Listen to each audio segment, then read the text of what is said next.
শ্রী অদ্বৈতাচার্যের চরিত্র। বন্দিতাং শ্রীমদ্বৈতাচার্যম অদ্ভুত চেষ্টিতম যস্য প্রসাদাদগ্গপি তৎস্বরূপং নিরূপয়ে। অদ্ভুত চেষ্টাযুক্ত শ্রী অদ্বৈত প্রভুকে আমি বন্দনা করি, যার প্রসাদে অজ্ঞ ব্যক্তিও তার স্বরূপটি নির্ণয় করতে পারেন। জয় জয় শ্রীকৃষ্ণ চৈতন্য দয়াময়, জয় নিত্যানন্দ, জয় অদ্বৈত মহাশয়। মা বিষ্ণু জগৎকর্তা ময়্যাদসিজত্তদম তস্যাবতারো ইবায়ম অদ্বৈতাচার্যঈশ্বরম। অদ্বৈতং হৃণাদ্বৈতাৎ আচার্যং ভক্তি সংসনাৎ ভক্তাবতারমেশং তমদ্বৈতাচার্যং আশ্রয়ে। যে মহাবিষ্ণু মায়ার দ্বারাই ব্রহ্মাণ্ড সৃষ্টি করেন, ঈশ্বর অদ্বৈত তাহারই একটি অবতার বিশেষ। হরির সহিত অভিন্ন বলিয়া তার অদ্বৈত সংজ্ঞা। তিনি ভক্তি কার্যে আচার্য বলিয়াই আচার্য সংজ্ঞা। আমি সেই অদ্ভুত চেষ্টান্বিত জগৎ কল্যাণ মঙ্গলময় অদ্বৈত আচার্যকে আশ্রয় করি। এই অদ্বৈত আচার্য সাক্ষাৎ ঈশ্বর। তিনি মহাবিষ্ণুর একটি অবতার, অর্থাৎ জগৎ সৃষ্টি করবার জন্য যখন মহাবিষ্ণু মহা সংকর্ষণ কারণ সমুদ্রের তীরে শয়ন করেন, তিনি হচ্ছেন মহাবিষ্ণু। যখন তিনি মায়ের প্রতি দৃষ্টিপাত করেন, তার থেকে দৃষ্টি থেকে একটা জ্যোতি নির্গত হয়, তার নাম শম্ভুলিঙ্গ। বিষ্ণু মহাবিষ্ণু সাক্ষাৎ ভাবে মায়ার সঙ্গ করেন না, তিনি দূরের থেকে দৃষ্টি থেকে সৃষ্টি করেন। তার এতটুকু শক্তি আছে। মানুষের যেমন স্পর্শের দ্বারা সৃষ্টি, ভগবানের দৃষ্টিতে সৃষ্টি, সংকল্প মাত্রেই সৃষ্টি।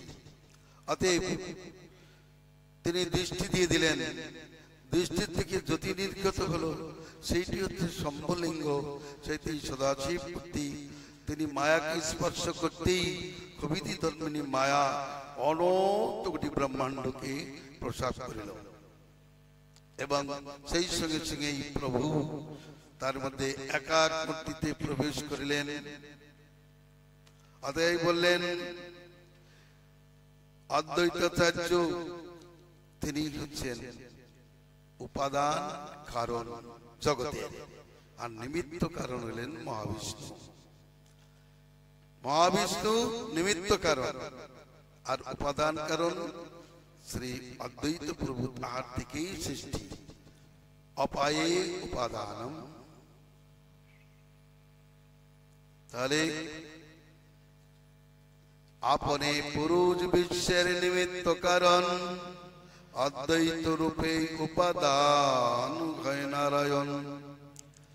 নিমিত্তাংশে করিতে গো মায়াতে ঈক্ষণ, উপাদান অদ্বৈত করেন ব্রহ্মাণ্ড সৃজন। অদ্বৈত আচার্য কোটি ব্রহ্মাণ্ডের কর্তা, আর একক মূর্তি ব্রহ্মাণ্ডের ভর্তা। সেই নারায়ণের মুখ্য অঙ্গ অদ্বৈত, অঙ্গ শব্দে অংশ করি কয়ে ভাগবত। অঙ্গ অংশ একই তাৎপর্য পর হলেও অঙ্গ হইতে অন্তরঙ্গত্ব সিদ্ধ হয়। যদি বলা হয় উনি অংশ, অংশ থেকে উনি অঙ্গ, তাহলে তার অন্তরঙ্গত্ব সৃষ্টি হয়। তিনি নারায়ণের অঙ্গ। মহাবিষ্ণু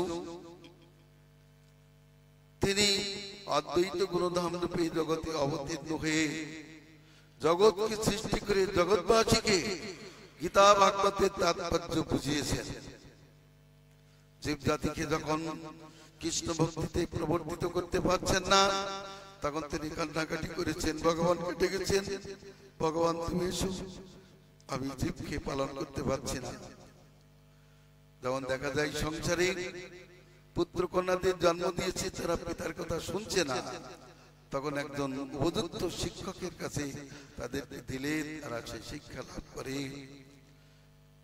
অদ্বৈতাচার্য ঈশ্বর হয়েও জগৎ পালন করতে অসমর্থ, তার নিবন্ধন তিনি মূল প্রভুকে ডাকছেন, প্রভু তুমি এসো, আমি বোঝাতে পারছি না, আমি শেখাতে পারছি না, আমার কোথায় কেউ কর্ণপাত করছে না। আর কৃষ্ণ ভক্তি বিনা জীব তো অধঃপথে চলে যাচ্ছে, এদের মঙ্গল হবে না। মঙ্গলময় অদ্বৈতাচার্য তিনি কেন্দ্রে কেন্দ্রে ভগবানকে ডেকেছেন, গঙ্গা জল তুলসী দিয়ে তাকে বশীভূত করেছেন। তিনি বিচার করেছেন একমাত্র গঙ্গা জল তুলসীতেই ভগবান বশীভূত হন, যার জন্য বলতে বিকৃণীতে সমাত্মানম ভক্তিব্য ভক্তবৎসল। এক গণ্ডূষ জল, একটা তুলসী দল দিয়ে যদি কেউ কৃষ্ণায় নমঃ বলেন, তাহলে কৃষ্ণ তার প্রতিদান দিতে অসমর্থ হইয়া তবে আত্মা ব্যথি করে ঋণের শোধন। এত ভাবি অদ্বৈতাচার্য ভগবানের আরাধনা করলেন, তার আরাধনায় জগতে ভগবান অবতীর্ণ হয়েছেন। এর দ্বারা একটু সংকেত করেছেন এরা ঈশ্বর হলো। যে কাজটি করার প্রয়োজন সেই প্রেম দান প্রসঙ্গ যতক্ষণ পর্যন্ত মূল পুরুষের আগমন না হবে, যতদিন পর্যন্ত তার আজ্ঞা না হবে, ততক্ষণ পর্যন্ত জীব জাতিকে স্বধর্মে প্রবর্তিত প্রতিষ্ঠিত করিতে পারিবে না। স্বয়ং ভগবানের কাজ একটা লোহা আর একটা লোহাকে আকর্ষণ করতে পারে না, কিন্তু এটা চুম্বক লোহাকে আকর্ষণ করতে পারে।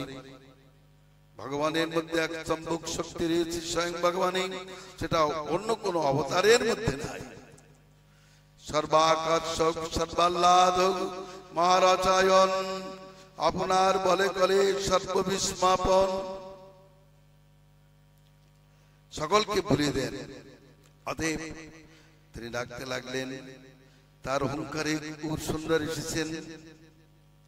তিনি চৈতন্যের দাসত্ব বিনা কিছুই জানেন না।